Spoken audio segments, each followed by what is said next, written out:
39ኛው የአፍሪካ ህብረት የመሪዎች ጉባኤ በአዲስ አበባ መካሄድ ጀምሯል። የፌዴሪ ጠቅላይ ሚኒስትር አብይ አህመድ ቀደምት የሰው ልጅ መገኛ የራሷ የጊዜ አቆጣጠር ያላትና ቡናን ለመጀመሪያ ጊዜ ለዓለም ያጋራች ኢትዮጵያ እንኳን ደህና መጣችሁ በማለት ነው ንግግራቸውን የጀመሩት። ውሃ ከተፈጥሮ ሀብት በላይ ነው ያሉት ጠቅላይ ሚኒስትር አብይ የልማት የሰላምና መረጋጋት መሰረት መሆኑን ተናግረዋል። ውሃ ሁሉንም ነገር የሚወስን ነው ያሉት ጠቅላይ ሚኒስትር አብይ ኢትዮጵያም ይህንን በአግባቡ ስለምትረዳ ውጤታማ የውሃ አስተዳደርን ለልማት እያዋለች መሆኑን ገልጸዋል። The Grand Ethiopian Renaissance Dam now powers homes and industry. ታላቁ የኢትዮጵያ ህዳሴ ግድብ አሁን ላይ የመኖሪያ ቤቶችንና ኢንዱስትሪዎችን በኃይል እያደመቀ ነው። ለጎረቤት ሀገራትም የኤሌክትሪክ ኃይል እያቀረበ ይገኛል። ይህም የአፍሪካ ብልሃት እንዴት የጋራ ልማትና ብልጽግናን እንደሚያመጣ ያሳያል። በአፍሪካ የሚገኙ ወንዞች ለጋራ ጥቅም መዋል ከተቻለ መረጋጋትን ያመጣሉ። የአፍሪካ ኢኮኖሚ በፍጥነት እያደገ መሆኑን ጠቀሱ ጠቅላይ ሚኒስትር አብይ የኢትዮጵያ ኢኮኖሚን ፈጣን እድገት ከሚያስመዘግቡ ቀደምት ሀገራት መካከል ይጠቀሳል ብለዋል። በኢትዮጵያ ያለው ልማት ሁሉንም አካታች እንዲሆን እየተሰራ መሆኑን ተናግረዋል። Over the next 25 years, we aim to move from a low-income economy to a globally competitive one. በቀጣይ 25 ዓመታት ኢትዮጵያ ዓለም አቀፍ ተወዳዳሪ ኢኮኖሚን ትገነባለች። ይህም ምርትና ምርታማነትን በማሳደግ በኢንዱስትሪና ኢኖቬሽን እንዲሁም በስራ ዕድል ፈጠራ የተደገፈ ይሆናል። ሆኖም ልማት ብቻውን በቂ አይደለም። ትልቁ ሀብታችን ህዝባችን ነው።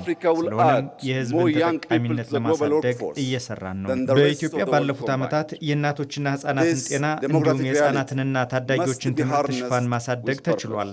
የትምህርት ቤት ምገባ ፕሮግራምን በመተግበርም ልማቱ ሁሉንም ያካተተ እንዲሆን አድርገናል።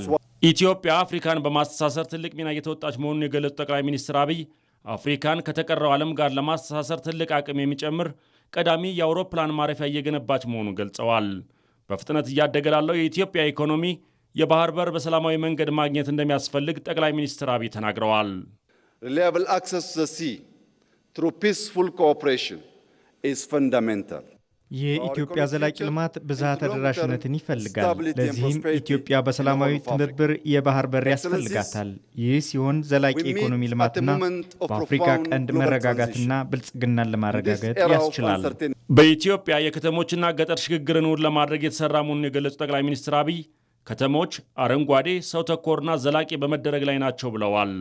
በኢትዮጵያ የኢኮኖሚ ልማት ከአየር ንብረት ጋር በተጣጣመ መልኩ እየተገበረ ነው ያሉት ጠቅላይ ሚኒስትሩ ለአብነት ለሌሎች ልምድ እየሆነ ያለውን የአረንጓዴ አሻራ ጠቅሰዋል።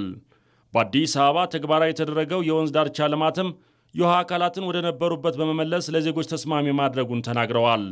የኢኮኖሚ እድገቱን ቀጣይነት ለማረጋገጥም የዲጂታል ቴክኖሎጂ ልማት ላይ በስፋት እየተሰራ መሆኑን ጠቅላይ ሚኒስትር አብይ ገልጸዋል። In 2020, Ethiopia established Africa's first artificial intelligence institute.